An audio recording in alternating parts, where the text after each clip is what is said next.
I'm Edward Warfield. I'm the publisher of Citybiz. I'm honored today to interview Will McFarland, who's the CEO of Laserline. Welcome, Will. Thanks, Edward. Pleasure to be here. Can you provide an introduction to Laserline? Sure. Laserline is a company that helps businesses with their office equipment and technology, so that it is basically a hassle-free engagement for them, something that takes the headaches and pain off their plate and helps them to focus more on the business that they're doing. We find that if we can free people up from their technology issues and basically from their print issues, it gives them more time to focus on what they need to focus on, frees up their IT departments, which are vastly overworked and understaffed, and gives them the freedom to do the things that they need to do to stay in business year in and year out. So your career included 13 years as a senior field engineer for DataPoint. Tell us about the decision to launch Laserline. It's interesting. DataPoint was a very good place to start to learn what I learned about technology, field service, and especially customer service. So working with DataPoint was the great training ground for launching a business. What I saw was a need in the industry for support for laser printers at that time, because laser printer technology was new. And I saw a void there from the manufacturer to the end user. The end user really needed some support with this equipment once they bought it. And neither Canon, who was the manufacturer, or HP, who bought the machines from Canon, neither one of them had the field service out there. And so for me, it was a natural fit to see that need, fill it, and do it the same way I had seen it done for years with a terrific company like DataPoint. Next year, you will be celebrating your 30th year in business. Can you provide some milestones since the start of the business? I saw my first laser printer, I'll date that, at C&P Telephone. I went into C&P Telephone that day to do installs of some equipment. There were probably about 14 cartons there that needed to be installed. And out of the box came a laser printer, which I had never seen before, which was not unusual for a manufacturer to ship you equipment you've never seen before. And I set up the equipment, and when I did, I thought the laser printer was fascinating. The technology was just incredible to me. Previously, printers had been inky messes with ribbons and so on. And this thing printed a beautiful, crisp copy right out of the machine. There was no going back and pulling off the little tractor feed paper and that kind of thing. So that, you talk about milestones, that started the whole thing. And I saw that toner cartridge that went into the machine is the center piece of technology that makes that work. So if you have a problem, a print quality problem with a printer, you just replace that toner cartridge. And that fixed 99% of your problems. What I also saw with that was toner cartridges were extremely expensive. And that got me onto the point of trying to find a solution for this. I had all my customers save their empty toner cartridges for me at that time. And I stockpiled these cartridges and later found a way that you could rebuild them. Those were the early years. So selling toner cartridges, trying to save people money was the thing. But the void for the manufacturer not having service for people readily available, as I go in to deliver supplies to people, they'd say, hey, can you take a look at my machine? It's giving me issues. So then I started doing service again. So I'm back to service again. And then I'm saying, there's got to be a way to marry together supplies and service in a way that makes a program for customers that makes sense. Something that's economical, something that's ecologically sound, because we started recycling, and just makes sense for a customer. You know, we say our service is easy to use, hard to believe. And that's what we were setting out to do. So we did that. That got us off and running. But since then, people were asking for more things. Can you do my copier? So we went and got a copier manufacturer, went and got Sharp in 2008. and started doing copiers for people. And we have been doing that kind of document output for people for a long time. Then I'm right back full circle. We're doing IT services for people. So, the whole thing comes all the way around, full service IT services, software programs, things that make workflow better. So what we're doing for people, when you talk about milestones, is when you see a need, you fill it, and people are constantly asking for more things. So how can we help them? How can we help them do things better? How can we make things easier for people? And that's what we've been about from the beginning. And can you define the range of your services and the footprint? Well, there's two ways to look at the footprint. Of course, there's a geographic footprint of what we do, because the heart of what we do is service.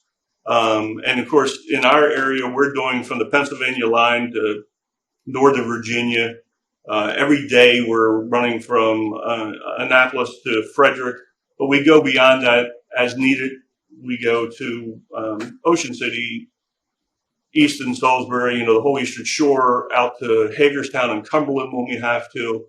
And then when you have customers who are local, they'll start growing beyond those areas. So we find ourselves running up to Pennsylvania or Delaware or Richmond if need be to handle something for people. But usually we're working with partners on that. But you do what your customer needs and you take care of them in that sense. Now the other scope I would look at is what we actually do, and that is every day we're handling people's print problems, with our PageSmart program. And PageSmart is so easy to use. All people have to do is get signed up. There's no contracts. There's no minimums. We've removed all the barriers for that, to get people on board and be able to use the service. And then using the service means basically paying for toner cartridges, and we give you services on top of that, a lot of services. And so people know that whether you're in that geographic area, you pick up the phone or you email or you get online and request a service, somebody's going to be there and take care of your problems. And that's our whole thing. When we take your call, the answer is we'll take care of it. And that's what people want to know. So when you look at that whole idea of footprint, I look at that as geographic as well as what can we do for you in your office? How can we help? And what are some of the important industry trends that are important at Laserline and that you're working on? Boy, that is never ending. The printer business is something that we've been handling for a long time. It doesn't change a great deal, but people's usage and people's desires do change. We've seen where on the printer side, a lot of machines used to be single function black and white. Now they're multifunction color. That seems to be the preference for people in the industry. So we're consistently moving people towards those pieces of equipment they want, but we want to do that in a cost-effective manner. Color can be very expensive, but it doesn't have to be. If you make the wrong choice on equipment, what we call the total cost of ownership can go very high. But if you choose the right equipment and place it in the right environment, your total cost of ownership could be much lower. So, of course, color multifunction. On the traditional copier side, I'll say traditional copier because in the industry, they're called primarily multifunction printers, multifunction devices. But it still looks like a copier used to look like. That's what people are used to seeing, that kind of a silhouette. People use those machines for all kinds of workflow. And they're basically laser printers with scanners attached, and other functionality. But they're scanning. They're scanning the folder. They're scanning the email.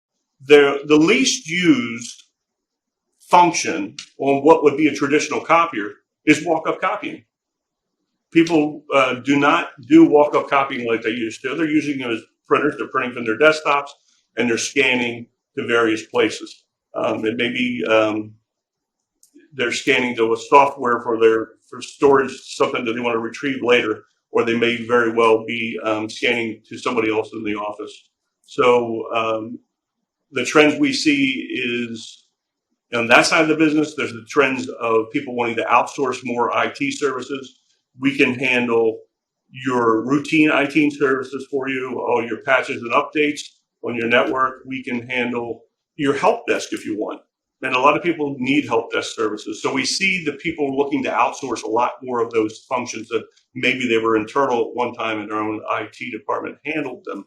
But IT departments, like I mentioned before, are very much overburdened, overworked, understaffed. So what is the growth strategy for LaserLine? What are your plans over the next year or two? Well, your growth strategy, from our perspective, is going to be where your customer takes you. What is your customer needs? Customers have great needs for security on the network. I mean, we all hear ransomware and the disaster that can be for companies. So much more security from an IT standpoint from your network, and that includes printers and multifunction devices that are hanging out there. The manufacturers have certainly seen that, whether that be HP or Sharp or Brother or whoever it is, they see the vulnerability in print devices as part of the network. The network themselves, so many things with people bring your own device to work and how that works. So we're trying to answer those calls, stay ahead of things for our customers. More requests for things that, this year we're doing more with Zebra printers, which are thermal printers that you'll see in warehousing, manufacturing, hospitals. Just the customers' needs continue to grow. And again, we continue to grow right along with them. We want to be there ahead of the curve for them and do what we can. So those growth strategies are being where the customer needs us to be technology-wise, but it really is service, service, service. And is there any part of the LaserLine story that you'd like to share that you haven't shared with us? It's interesting. There's so much on the environmental side that takes place that people don't see, and many people get very excited about when we tell them about it. But we're constantly in the recycling mode. So the recycling mode for supplies has always been there. Recycling of equipment, but we have, through other partners that we have, helped plant thousands of trees based on printing millions of pages. So that's an interesting thing that people don't know about. Some of our customers very much are looking for sustainability. So we provide them with certificates showing just how many pages they printed, how many trees that they printed in a year. It really is something a lot of companies are interested in and want to participate in. So we certainly want to do that one. The things that we do for customers really is day in and day out, take away the problems and burdens of dealing with print, but also on the IT side. I think the biggest problem the biggest hurdle in getting people to understand what we do is getting them to be willing to do things differently and do things better. They're not aware of the programs that we have. They're not aware of the programs that manufacturers have. And so if you can explain, if you have, sit down with somebody for 15 minutes and enlighten them all the things that they didn't know that were out there. But in our case, it's like, if you just turn that over to us, we'll go ahead and make sure you're utilizing the best of breed. And so I think that that's important for people to realize. If you just let go, we can take care of it for you. When we first explain our PageSmart program to people, which is so simple to use and so cost effective to use, the first response that people have is, how do you make money at this? And the second response they have is, where have you been? And we've been here and we've been doing this program for companies since 1995, when we first figured out, okay, we've got to come up with a program that takes supplies and service and puts it together, makes it cost effective, makes it something that people can embrace. So, Will, I want to thank you for sharing your story, and congratulations on making it to your 30th anniversary. That's a great testament to your entrepreneurial vision. And hopefully we'll do another interview in another 10 years. So thank you for your time. Well, hope you too. Thanks so much for your time. I appreciate it.